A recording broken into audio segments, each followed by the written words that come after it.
Let's now move on then to APA and the APA format.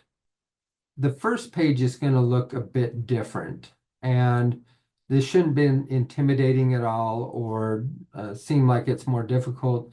It's just the APA has a cover page. The cover page is going to look like this.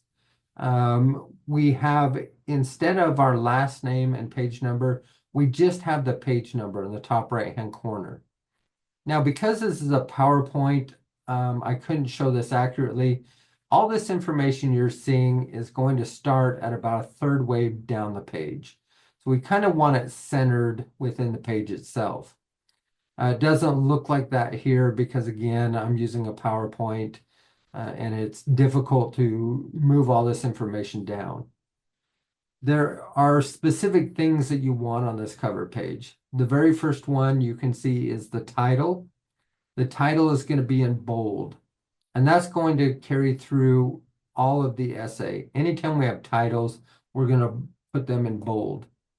After the title, you'll have your name, you'll have the college, you'll have the class, your instructor, and the date that that paper is due. This is all the information that you're going to want on that initial cover page.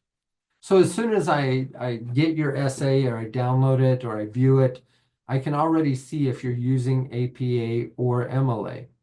Now, if I don't see a cover page and yet you're citing things in APA style, that is a mixture of the styles, and I don't want that.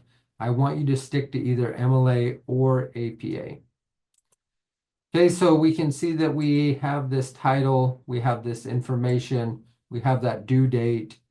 We can now move on to the second page. Now, I have to tell you that normally in APA, the second page is going to be an abstract. An abstract is a summary of your article, a summary of the article that you've written.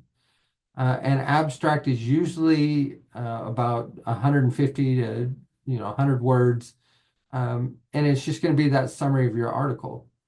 I am not going to require the abstract because in classes where I have required the abstract, I received 15 papers in MLA and no papers in APA.